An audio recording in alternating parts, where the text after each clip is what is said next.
I did not have a movie starring Dylan O'Brien and Rachel McAdams stranded on a desert island, possibly trying to kill each other on my 2026 bingo card. Yet here we are talking about Send Help.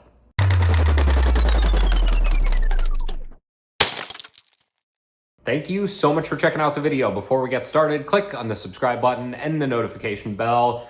You can also follow me on X at Hometown Zero. You can also follow me on Instagram at Real Hometown Zero and on Rumble. I stream all of these reviews simultaneously every Saturday, post them, not stream them, every Saturday morning at 9 a.m. Pacific time. Little heads up, the next couple weeks are going to be a little strange. I will be recording from essentially on the road because I am moving across the country from one very sunny state, California, to the free state of Florida. So I will be doing that over the course of the next month. I think early May is when you'll see things kind of get back to normal in terms of me filming this way. So I'll be on the road for a bit until then, but I will keep doing these reviews as I do every week. So Rachel McAdams plays Linda. She is a highly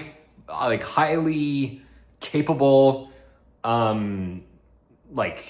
analyst for this big tech company, some analytic consulting firm in a big skyrise, and she is waiting to be promoted by the CEO who dies because he's old. And then the son of the CEO becomes the new CEO. That's Dylan O'Brien. He's kind of a doucher. His name is Bradley. And he, instead of promoting Linda, promotes his buddy into this position because Linda is super duper awkward and weird, probably smells funny, has food on her mouth after she eats, owns a bird, and goes home and watches Survivor every night. She's also really good at the math stuff, but he doesn't care about any of that. So because he's a doucher, she gets passed over and she's very upset. So in order to kind of smooth things over between her and the company and himself, he decides to bring her along on this trip to close a merger. And they crash on a deserted island and things get very weird and crazy because she's learned all of these survival skills from watching a long-running reality TV series, and he doesn't know anything because he is spoiled rich Nepo baby. And as a result, the movie has this really interesting back and forth chemistry going on between the two of them. They clearly don't like each other for what are, I think she has valid reasons to dislike this guy, and he's just kind of a scumbag piece of garbage. And they have to figure out how to coexist together. And there's a couple really good twists, particularly at the end of the movie, that I think are well implemented. And ultimately, a movie like this could be extremely boring, and it could just be an hour and a half of just nothing nonsense. But then insert Sam Raimi. And Sam Raimi, I think, is a tremendous director. I've talked kind of ad nauseum about how Spider-Man 2 is my favorite comic book movie and superhero movie ever made. I love his trilogy. The first two movies in particular are fantastic. I think the first Spider-Man has aged extremely well. Obviously, the second one is just a masterpiece. And he really knows how to do horror movies.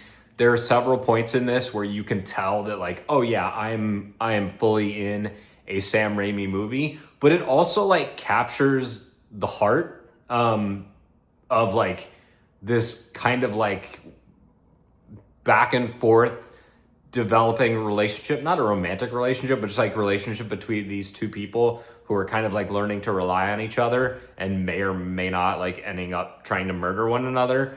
And it, in less capable hands, it could have been really cheesy and schlocky, but it's not. It's hyper super violent when it needs to be. It has a really good sense of humor. It's openly funny in parts. And Raimi just knows how to do this type of slightly tongue-in-cheek, cheesy horror.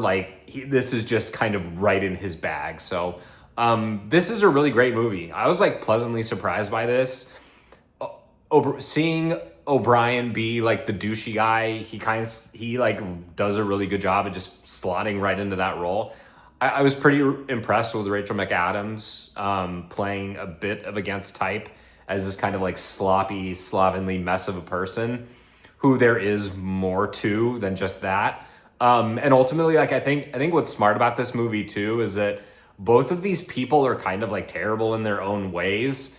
And while yes, Linda is clearly the protagonist of the movie, I think that she's also like deeply flawed and kind of a hot mess. And I think that works in the film's favor and towards making these feel like two actually surprisingly human characters. Despite being like over the top in parts, they're both like slightly relatable, which I think works in the movie's favor. So I really enjoyed Send Help. Banger of an ending. Looks great. Sam Raimi knows what he's doing. Yeah, big fan. So let me know what you think. Hit me up in the comments. Did you like it? Did you not? Let me know. And I will see you next Saturday at 9 a.m.